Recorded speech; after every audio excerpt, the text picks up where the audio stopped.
Tom, I thought we would start today with this. I don't know if we call it a flip-flop, but the CAC basically deciding to cave in and drop that 3-core course requirement for Anglos going to English CEGEPs. And I'm curious why you think they might have gone ahead and done this. Well, we've talked about it since the beginning. It was completely unworkable, and it still is, by the way. But at least this allows the CAC not to have the PQ climbing down their back, and they get to go to the election saying they did something for the French language. This thing won't work. I mean, there are areas in terms of CEGEP courses, the 3-year courses, the ones that lead you directly to your profession, think police tech, think nursing, there it would make total sense to try to bring up your level of French because you're not using that program to get you into another area. It's not the program that leads to the university. But in the programs that lead to the university, all of a sudden you're still going to have 5 French courses. And by the way, kids who are coming out of the French sector or who are ALOs, they're still going to have to take 3 of those courses in French. So just think of what that would mean for opening up the collective agreements. Mm-hmm. You've got collective agreements, you've got seniority. All of a sudden, half your English department gets fired. You're supposed to bring in a bunch of French teachers that don't exist, and they're going to be bumping other teachers that would be there. So none of this was ever thought through from the beginning. But I'm going to let the CAC off the hook with one thing. It's not their fault this time. This whole schlemazel, to quote use Russell the French word, Copeman, this fiasco was 100% caused by the Liberals. It was the guy who was supposed to be in charge of the English-speaking community for the Liberals, and then David.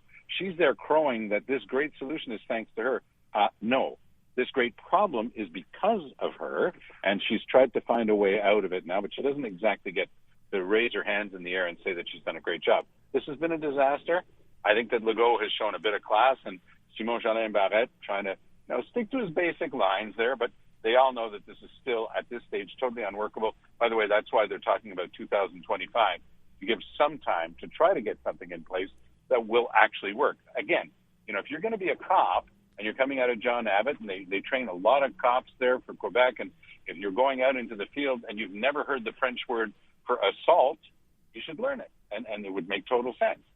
If you don't know how to tell someone that they're under arrest in French, you should learn it. I mean, these are very practical things you could do in those 3-year courses.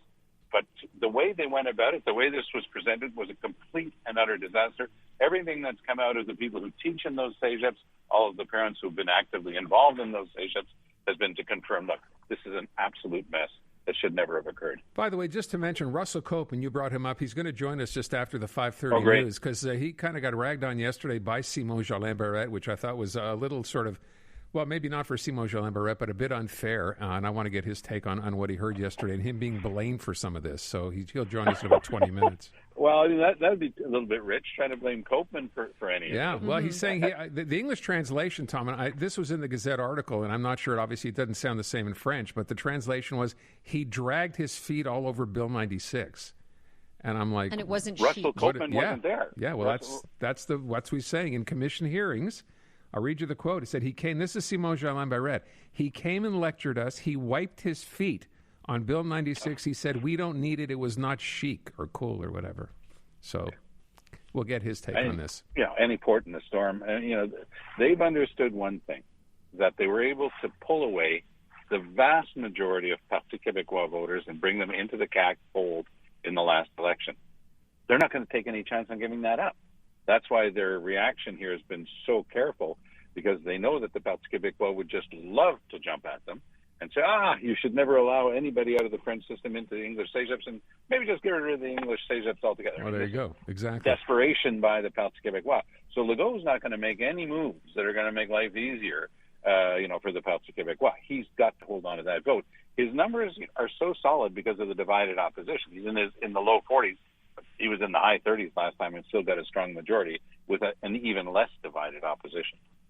The only good thing that I thought was going to come out of this compromise is that maybe it would put an end to it, at least for the time being, because it's just been, it's going around and around and around. It's done. Yeah, the thing's going to go through. They'll probably use some form of closure to get the thing through. Mm-hmm. There are far worse things in there, by the way, than just a bit about the CEGEPs. I mean, taking away the right to equality of English and French before the courts, that, by the way, I can inform you, will be immediately challenged the minute this thing is enacted. They're waiting for it to be enacted, but the legal teams, because there's more than one, are already together, and they're just going to obviously bring this thing before the courts. I remember, Aaron, you had David Lametti on early on, and he said that he had a legal opinion saying that the government of Quebec was absolutely within its right to unilaterally amend the British North America Act to remove the equality of English and French in the justice system. And you asked him if you could see that legal opinion.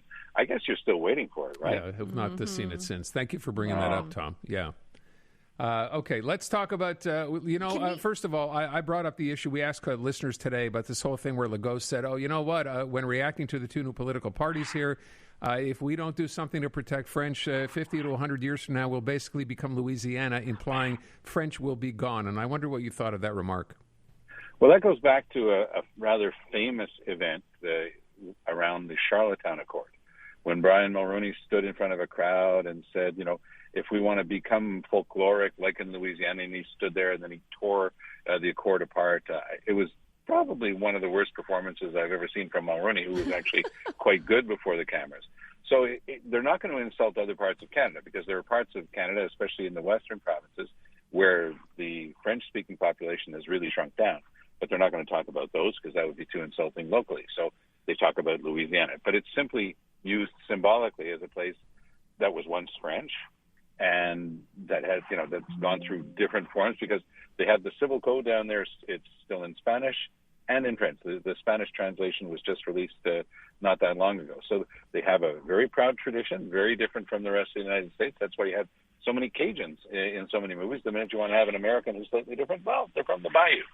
But it's not something that Quebec wants to emulate. They want it to be a living language here, where you could, live and work and go to school and go shopping and have normal discourse in French as your main language. So that's the point he was trying to make.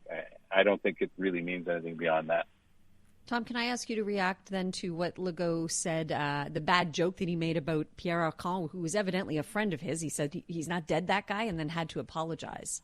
Well, there are two politicians in my lengthy career who are absolutely made out of Teflon. They are Justin Trudeau and François Legault. It's an amazing phenomenon to watch.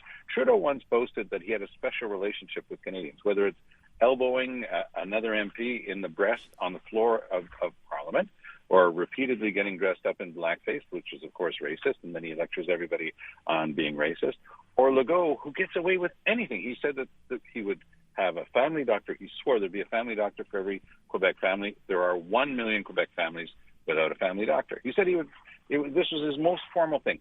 He would change the voting system in Quebec. The democratic system, we would go to something more along proportional lines.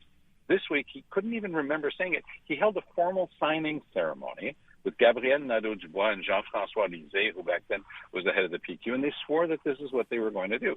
So he gets away with unbelievable things, and this isn't just another recent example. You can just imagine the apoplectic reaction of Simon Jolin Barrette, the House leader of the CAQ, if somebody on the Liberal side had said that about one of the older members of the CAQ caucus. God, forget it, yeah. We would have never heard the end of it. But the other thing is, too, our colleagues in the media have got to start making sure that what's sauce for the goose is sauce for the gander on this stuff. Because a part of the reason why Trudeau and Legault and some politicians, few, but some, always get away with anything is that the journalists let them get away with it. Mm-hmm. They find it amusing. And they decide who's going to come in for their program. Whether it was Kennedy or Bill Clinton or Silvio Berlusconi, everybody knew what they were up to. You didn't have to attend one of his bunga evenings to know what Berlusconi was all about. And yet the journalists always shrugged, and, isn't that funny? Oh, look what he's up to now. At some point, there has to be an objective analysis of whether or not they're doing their jobs and what their behavior is like. And I think that with Legault, it's long overdue. He apologized, and Pierre said he doesn't want to come on, and this is the issue where the matter is closed as far as he's concerned, right? Well, I mean, he's doing the right thing. You have to accept the apology, right? To forgive is divine. Fine, but at some point, again, and of course we'll go apologize, but he's good at apologizing, and just basically says, we're moving on. That didn't happen. Actually, no, it did happen, and it is something that people have to put as part of the overall portrait that they have of this guy, and whether or not he's fit for that office. That's exactly what I was thinking. Yeah, that tells you everything you need to know about his character right there. Just that little joke, and then to add to it that this is not just a colleague, but evidently an old friend of his. Okay, all right. I know everything I need to know now. Okay. Yeah, I'm sure a lot of people look at it that way and think the same way. And, you know, I think that's fair. That's who he really is, Speaks right? to his character. Hey, listen, Tom, I wanted to ask you this, and we never got around to it. So just if you get a sort of quick minute here. The French election, which, of course, we know in the runoff, Emmanuel Macron won. I know people are making a lot of the fact that Marine Le Pen did as well as she did, despite the fact that she lost. My takeaway here, and I wonder if I'm sort of off base here, in reading about this, it came across that, if I remember this right, the lowest voter turnout in more than 20 years. In other words, even now with what's going on in France, the apathy of voters is absolutely stunning. And I know we've talked about that in Canadian elections before. So what do you make of this? Because this is kind of one of those times where, you know, with a little bit more support, you could have had a right-wing government formed in France. Yeah, but we shouldn't be too smug about it in Canada, because that worst performance is still much better than the actual turnout in Canadian general elections. I remember when Harper got in that year, something in the order of 62% of young people aged 18 to 29 didn't even bother to vote. So you've got to get people excited about the democratic process, but they stay online and they think that that's the way they're going to solve all the problems. With regard to that French election, Marine Le Pen is a very unsavory character, and because of the two rounds, of the French election, and I have my French passport, and I've voted many times in French elections, I can tell you that in the first round, you often vote for.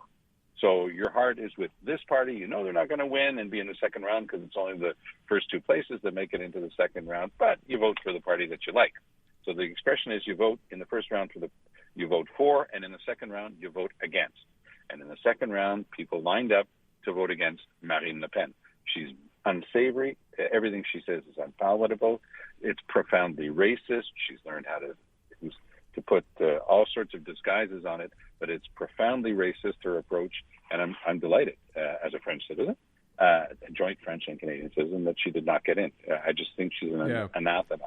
I'm saying, but my point was, even with that, as you described her, thinking how close she might have come, that still so many people chose simply to sit on their hands and not vote, and that's always troubling. And well, this is a more crisis of democracy. Yeah. In Europe, there's supposed to be rules of how you have to behave if you want to be a European country. But look at Hungary and its behavior. And it's completely against all of the liberal values, and small L liberal, the democratic values of the European Union. And still today, they're sucking up to the Russians. All right. We got to let it go at that, Tom. I thank you. We'll talk to you tomorrow. Take good care.